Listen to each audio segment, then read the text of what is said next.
What is up, everybody? Mikey McNuggets, Jason Lloyd coming at you on a Monday night. No, Monday. Tuesday night. Listen, Jason, the fact that the Cavs play the Thunder tomorrow has completely warped my reality. I can't believe this is a January Wednesday game on national TV. This feels like an NBA Finals preview. We have some numbers to back that up in a second. But before we dive into that, I have a legitimate issue I need to address with you and with everyone tuning in today. I did a whole tweet thread on some of the stats that make this matchup as intriguing as it is. And I had a couple people, and just a few, so I'm not putting everyone in this category, but just a few people say, it's the regular season, who cares?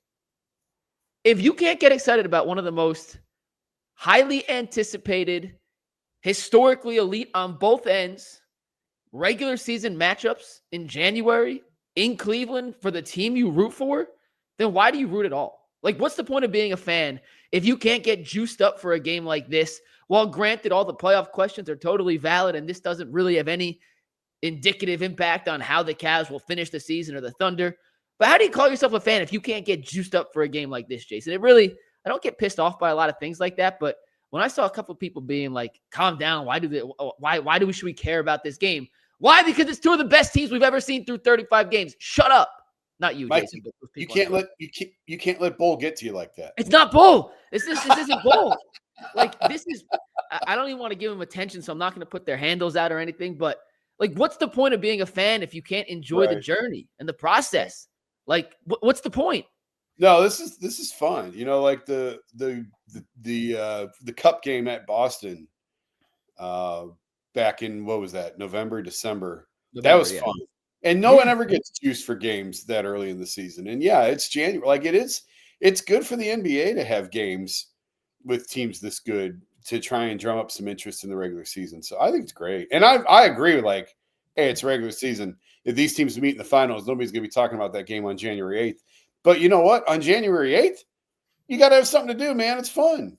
Yeah. All right, Jason, let's get into some of these numbers. We did these on the show. They're on my Twitter if you want to see them again, but we'll dive into them because Jason wasn't there, and I know he certainly didn't see Twitter. And stop me at any point, Jason, but I wanted to dive into some of these a little deeper than maybe we did on the UCSS main program today with Tyvis, G, and Bull. But first and foremost, this is just the third time in the history of the NBA, Jason, the history of the league, that through 35 games, two teams have at least 30 wins. The Cavs have 31.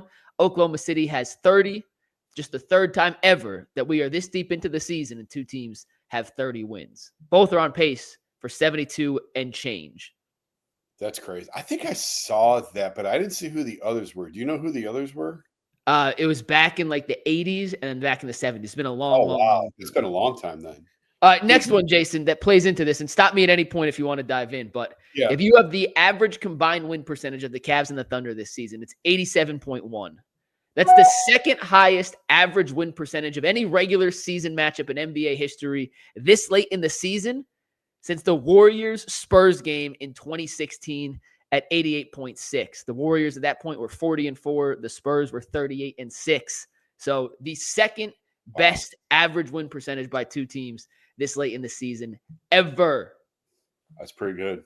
Keep going. The Cavs haven't lost to a Western Conference team this year. The Thunder have not lost to an Eastern Conference team this year, Jason. And when Dean Wade plays, the Cavs are 25-1. When Isaiah Hartenstein plays for the Thunder are 19-1. And guess who are both expected to play on Wednesday? Dean Wade and Isaiah Hartenstein. Former Cav, Isaiah Hartenstein. Cav killer, Isaiah Hartenstein. He played here. And then he killed them when he was on the Knicks 2 postseasons ago. All right, let's get into some of the offensive, defensive things. The Cavs have an offensive rating of 121.3. That is the second highest in the history of the NBA, behind only the Boston Celtics last season. The Thunder have a defensive rating of 102.7. Jason, that's the fourth lowest in the NBA in the 21st century. Wow. We're talking elite offense versus elite defense, and they're not just beating up on bad teams. The Thunder have the number one defense in the NBA this season versus top 10 offenses. Those top 10 offenses against Oklahoma City have a 108.2 offensive rating. That's 3.5 points better than Houston in second. The Cavs have the number one offense against top 10 defenses this season with an offensive rating of 121.8. That's 5 points better than the Knicks in second place. These two teams also have the best two net ratings in basketball. Jason, the Thunder's net rating, 12.1. That is the second best in NBA history. The Cavs net rating, 11.5. That is the fourth best in NBA history. You want some more? Yeah, keep going. Let's do it. During the Cavs have a 10-game win streak, all by double digits. The Thunder have a 15-game win streak, even though they did lose to the Bucks in the NBA Cup Finals, but that game doesn't count. So by the books, they do have a 15-game win streak. That is the longest combined win streak in a January game we've seen in recent NBA history. And during that 15-game win streak, SGA is averaging over 30 points per game. Only 4 players have ever averaged 30 points per game over a 15-game win streak. Michael Jordan, who won MVP that year, Steph Curry, who won MVP that year, James Harden, who won MVP that year, and SGA this season. And last but not least, Jason, and this one plays into the game. This is where I actually want to dive into things first. Oklahoma City intentionally, it's part of their defensive philosophy, gives up corner threes at a higher rate than any other team. They allow over 11 corner threes per game against their defense. They're the only team averaging over 11. You would think that's a little odd because teams kind of work for the corner three, right?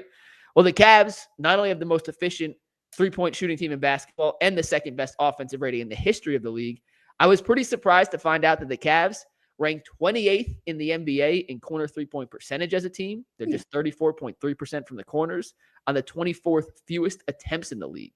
So OKC wants you to shoot corner threes, and that's something the Cavs have not been particularly good at this season, despite their historically good offensive numbers. Why do you think that is? They're shooting 40% as a team.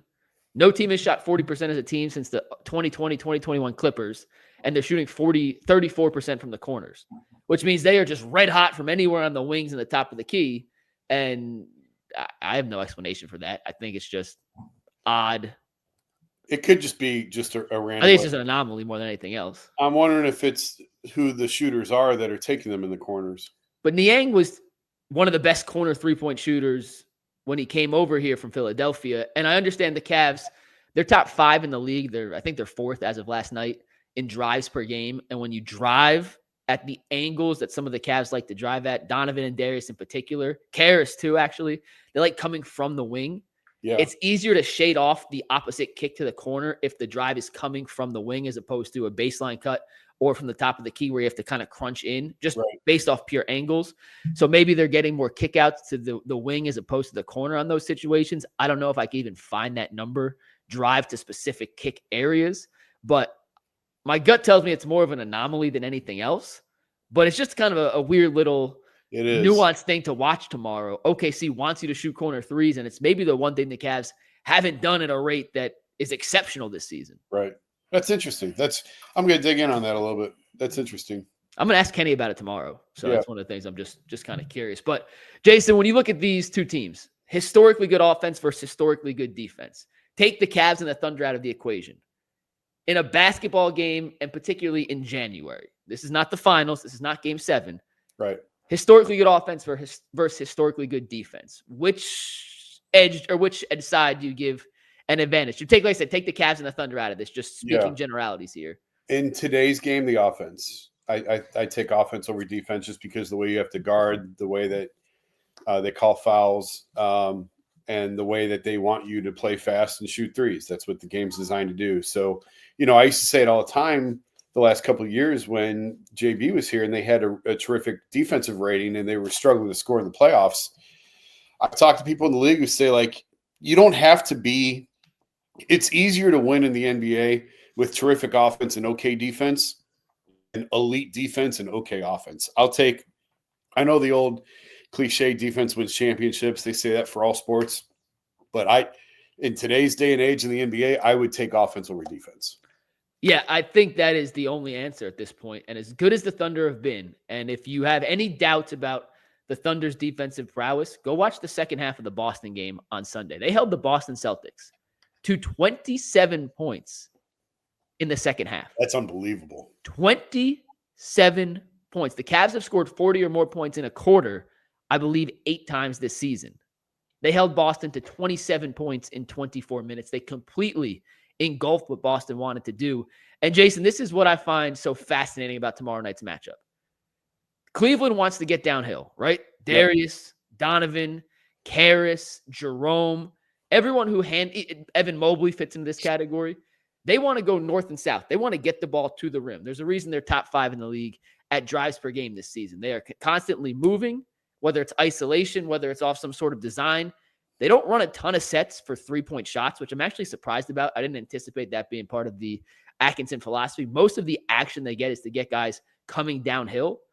Oklahoma City does a better job than anyone in the NBA this year at cutting off those downhill drives. And when you do get into the paint, they help at a crazy rate. That's why they give up so many corner threes. They are packing the paint. They're going to make you shoot over not just one set of outstretched arms, but 2, 3, sometimes even 4 sets of outstretched arms. And despite the fact they're not very tall, Jalen Williams is their second tallest starter at 6'5". They all have incredible length, and they just get hands in the passing lanes. Before their game against Boston, they had more steals than turnovers on the season, Jason.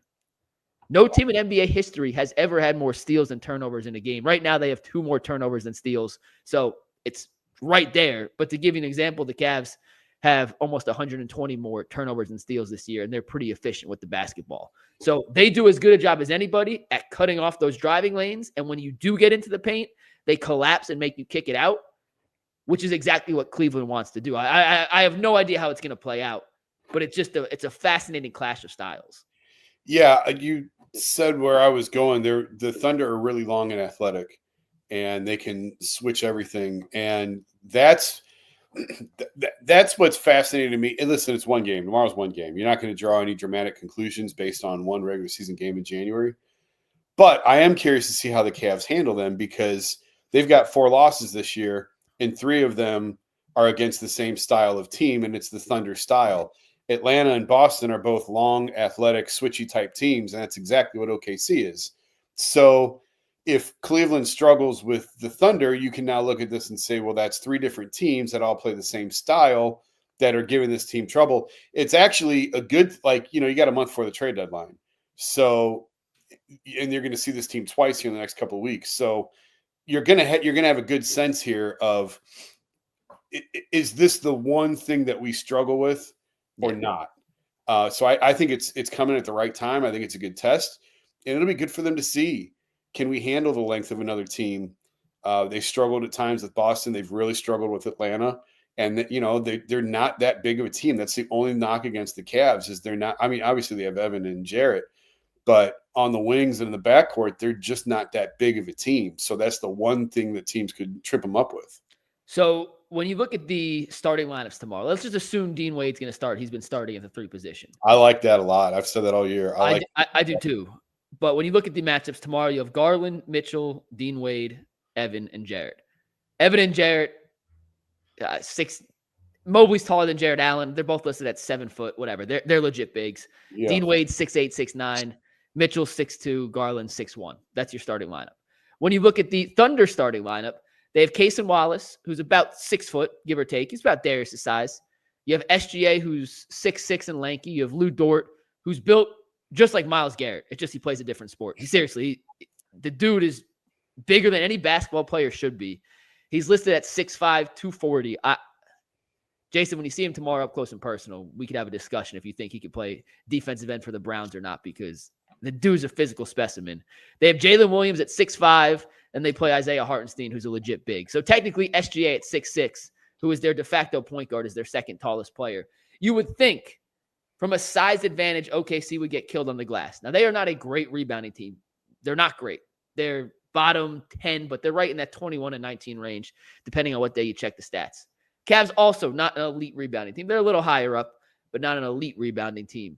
You would anticipate and expect the Cavs to use some of that size to their advantage, try and play in the paint, try and post up Evan Mobley, do all the things they can to take advantage of their size. But that's kind of what OKC wants you to do. And we're going to do a whole video breakdown on this tomorrow on UCSS. So I'm just going to give you a little bit of the numbers here ahead of time. But Jason, before I show you the numbers, if I were to tell you in the post, Evan Mobley versus Jalen Williams, who has the advantage? I'd take Evan. Would you be surprised to find out that Jalen Williams may be the second best post defender in basketball based on the differential between the expected field goal percentage and the actual field goal percentage? I knew when you look at the 5 names on that list, one of those is not like the other. Yeah, that's crazy. I knew you were setting me up. Oh, of course I was. And we have videos to break it all down. So listen, on paper, the advantage is certainly to Evan Mobley. And to give Evan all the credit in the world, he has gotten significantly better at utilizing his body, his strength, his balance to score in the post this season. But Jalen Williams guarded Karl Anthony Towns on the Knicks game on Friday night. Cat didn't shoot a 3 in that game, Jason. Do you know why? Why? He thought he had a size advantage. Guess what he did? Took his ass to the post. Guess what the Knicks did? Threw the ball into the post and let Cat go one-on-one. And when Cat spanned to the middle, he often was met with not just Jalen Williams, but 2 or 3 other guys. And guess what Cat is best at as a 7-footer? What? Shooting threes. And guess what happens when Cat's not out on the perimeter? What? Clogs the floor. So it's actually a little bit of like a mental mind game where they want you to, hey, you got 6 inches on Jalen Williams. Go throw it in the paint. They're going to run post up. Guess what's not happening? All the off-ball cutting, all the ball movement, all the spacing that the Cavs have been elite at. It's going to be imperative, in my opinion, for the Cavs to use Evan Mobley as an initiator of offense and not the recipient of something down in the post. And we have the videos to show you in a little more detail tomorrow as to why I just think if you just feed him down low, even if he gets his buckets, they'll give you the 2s. It's the Jason Tatum, Darius Garland situation. You're okay with Jason Tatum going one-on-one against Garland if he's taking 2s all day. Right. They do a similar thing just in a different way, baiting you into taking that matchup, and it's worked more often than not this season. Well, anytime Evan's initiating, I like it. I think it's a good role for him. We've talked about that before. They need more offense out of him. Yeah, and I think Kenny, this will be a test for Kenny too. By the way, Mark Daigneault, the Thunder coach, reigning coach of the year, Kenny Atkinson, the favorite to win coach of the year this season. So you have 2 really smart basketball minds who have gone up against each other in the past on numerous occasions. I think Kenny hopefully does not fall into the trap that the Thunder are setting by guarding Jalen Williams on Evan Mobley. Also, they switch a ton. I would anticipate, Jason, let me know if you agree with this. They'll put Cason Wallace. It's Cason Wallace, right? Yeah. The point guard, yeah. On Darius to start, he hounds guys 94 feet. They'll put Lou Dort on Donovan Mitchell. Dort's had a lot of success against Donovan Mitchell in his career, going back to their days when Donovan was in Utah. They'll put SGA on Dean Wade, Jalen Williams on Mobley, and then Hartenstein on Jared Allen. And then if they do want to switch screens, if you set something with Mobley, well, you're just switching Jalen Williams onto whoever, and it is a much better matchup with Jalen Williams guarding Donovan, Darius, Karras, whoever, as opposed to a traditional big. So a lot of like unique little nuances to the actual one-on-one matchups that we're going to see on the court tomorrow. And I just don't think a lot of people, certainly in Cleveland, I don't think a lot of people pay attention to OKC. We don't get to see them very often. They're not a national TV game typically, certainly not as much as, some of the bigger market teams. So I just think it's a good opportunity for fans to get a look at some of these guys because they are really, really good. They are a team that's been on the rise for the last couple of years. They've sort of, like the Cavs, they've incrementally taken steps every year. And now they've arrived. And I think really last year is when they arrived. This year is when the Cavs have arrived. I think OKC sort of arrived last year. Now, the one thing with the size advantage that I do think Cleveland needs to take advantage of is crashing the offensive glass. I mentioned OKC in that bottom 10-ish area in defensive rebounding. The Cavs don't typically send a ton of extra bodies to the glass. They're more concerned about stopping transition opportunities for the opponent. But if you have Dean Wade, Allen, and Mobley on the court, or really 2 of the 3, I'm sending 3 guys to the glass every time, Jason. I think there is the ability to kind of take advantage of that size mismatch down low and make Oklahoma City pay for refusing, or not refusing, but that's just not their style, to really go with a traditional second big. So I hope that's something we see tomorrow from the Cavs that we haven't seen a ton of this season. They should have a rebounding advantage. They should. We'll see if it plays out that way, but especially with Jared and Evan together. And OKC is not overly big and physical inside. So that's the one thing that I think big teams can give the Cavs problems. We've seen that before. Can give these guys problems in the post. That is not OKC style. So 2 injury things to keep an eye on tomorrow. For the Cavs, Merrill and Okoro both listed as questionable. If they play, Jason, it'll be the first time all season that the Cavs have had a clean injury sheet. Nobody out. That's crazy. Thunder, Chet Holmgren's still out, so that will change the complexion when he comes back, but they've been doing just fine without him. Alex Caruso also listed as questionable. He hasn't played in the last couple of games, but it was a minor injury, so he is listed as a game-time decision. If he does play, it's just another really good wing defender to throw into the mix. If he doesn't, Aaron Wiggins, Isaiah Joe. They have a rookie named Ajay Mitchell, who's gotten some minutes and been pretty productive. So both teams are deep. Both teams can beat you with depth. And despite the fact that Thunder have a number 1 ranked defense, they're also in the top quarter of the league in terms of offense, just like the Cavs have the number 1 offense. They're still in the top 10 ranks in the terms of defensive efficiency as well. Yeah, and that's, you asked me earlier about offense, defense, what do you take? I would take offense, but I mean, OKC can score the ball too. They're really good at scoring. And I think they're getting Holmgren back soon. I think it sounds like he's getting close, and that will change the dynamic of that team tremendously if they get him back. Obviously, it's not going to be in time for tomorrow. I wonder if he'll be back by the time the Cavs go to OKC. I can't remember when that game is. I think it's in like 2 weeks. It's next Thursday. Next Thursday? Okay. I don't know if he'll be back by then or not. But I think he's getting close. I'm reading right now. He won't be back for that game. No. But he will be back by March and have a whole month of. Oh, I thought he was closer than that. Maybe I was wrong.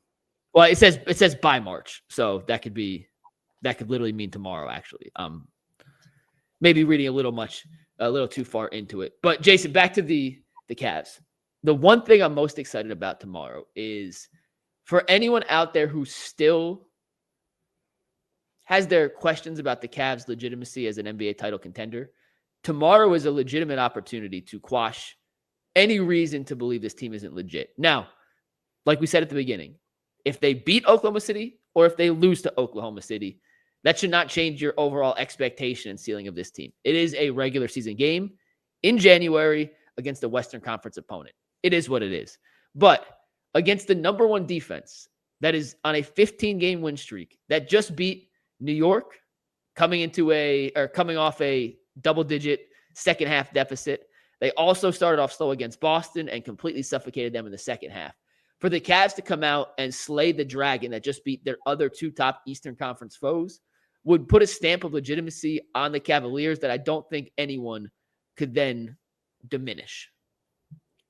I'm already at that. If you don't believe in them, I can't help you because That's kind of where I'm at too. But I'm just saying this would be the last straw. Yeah, I guess. But I mean, this team is legit. Like they are absolute. I was talking to somebody from another team last week who said like they came out on the other side. Like they went through it. They went through the rebuild. It's so hard to do. They withstood the pressure or of trying to break this thing up, and they've come out on the other side. The rest of the league believes they're absolutely contenders. I haven't met one person yet that says no, they're frauds or no, they don't buy in. Everybody buys into this team. So if the random casual fan doesn't buy in by this point, I can't help you because they are absolutely a legitimate team. And yeah, I mean, if you beat the Thunder, I guess that's the final if you need it. But at this point, you shouldn't need it. Jason, we mentioned the defensive matchups that we think Oklahoma City will deploy against the Cavs. What do you think the Cavs' best strategy to defend Oklahoma City is? How would you guard OKC if you were Kenny Atkinson and the staff? It all centers around SGA. I think he's going to win the MVP this year. I think people are probably sick of Jokic. A couple weeks ago, I thought Jokic was going to win it again, but I'm starting to believe SGA can get him. He's the Vegas favorite for what it's worth. Yeah, I think he's going to win it, especially if they keep up at this pace. And it's really about how do you attack him. And if you want to just let him shoot, or if you try and double him, throw traps at him, and try and get the ball out of his hands. I think I'd probably try and get the ball out of his hands. I meant more from personnel. Who are you going to guard him? Are you putting Dean on him? Are you going to put Donovan, Darius? I would probably put Dean on him, actually, I think. Now, the question is, are you going to switch? Do you want to switch? And if you switch, do you want to start with Donovan on him, and then switch on switches on screens, just switch Dean onto him? I would like to see Dean on him more than anybody else. I just think the length, if anything's going to bother SGA, I think it'll be the length of Dean. I think Dean's a better defender than what he gets credit for. Mm-hmm. And you don't necessarily need Dean's offense. He's a great 3-point shooter, but if he extends more energy on the defensive side, that's okay. You live with that and tell him we want you to exert your energy on the defensive end. And I don't know that you want to kill Donovan, and certainly Darius is just giving up too much size in that. Yeah, as I'm actually watching this, I kind of changed my mind. I had an answer going into this, and first off, some of these clips are just absurd. SGA is a monster. Oh, he's a And beast. disrespectful. G was being very disrespectful on the show today, not giving SGA his proper credit, but Does he watch him? apparently not. But watching these, a lot of these come off ISOs. I don't know the exact number of his isolation possessions versus how often he uses the pick and roll. Yeah. But my gut tells me that if you start Dean on him, they're going to run some sort of pick and roll on whoever. Because let me go forward. Because of the way Oklahoma City plays with so many interchangeable pieces, they can screen with almost anybody on top. Yeah. And the Cavs so far this season have shown the propensity to switch everything 1 through 5. Jared Allen will switch on a point guard. They don't think twice about it. If you start Dean on SGA and SGA doesn't want to attack Dean, I feel like they'll just call over whoever Darius or Donovan is guarding, run the pick and roll. The Cavs will switch that and he'll attack. So I actually, frankly, don't even know if it matters all that much who starts on SGA, but I would start Dean Wade. And I actually, even though I agree 99 out of 100 times, Dean is the right starting forward, right starting small forward for this team. If Isaac's healthy enough to play, and I know he's coming off injury, so this isn't the right occasion to do this, but maybe in a week when they play again, I might consider starting Isaac at the 3 just for that individual matchup. I think Darius can guard Case and Wallace and essentially negate that. You could put Donovan on Lou Dort. Oh, he's really a standstill shooter. I would also help. I know Lou Dort is their best 3-point shooter. I would help off him or Case and Wallace as soon as SGA drives. Just try to get an extra set of hands in there to muck things up and make him work a little harder than he may have to. But if you start someone else on SGA anticipating the screen, he's going to ISO you. Mm-hmm. And if SGA doesn't like his ISO matchup, he's going to call a screen. The Cavs will switch and he's going to attack that. So I think he's going to get some opportunities to attack all 5 of the Cavs starters, to be honest. And I like my chances better with Dean and the big guys rather than giving up size with Donovan and or Darius. I'm comfortable with Evan or Jarrett on a switch with SGA. It's really you're trying to avoid Darius and Donovan. Guard. Yeah. Not just from their size, but watch the foul trouble too. Absolutely. That's going to be a big thing. Yeah. Jason, we got 4 minutes left. This is the last thing I wanted to bring up. We have given, and rightfully so, praise Donovan Mitchell time after time after time this season for his ability to let go of the reins, let other guys initiate some offense, be a little more differential, and take a bit of a backseat at times to let others kind of shine. In a game like this tomorrow, sure, there'll be moments where he may have to be a little more differential. I can't say that word. Deferential is a differential. Yeah. Differential. I said it wrong in UCSS today too. But this is a Donovan Mitchell game printed on its forehead.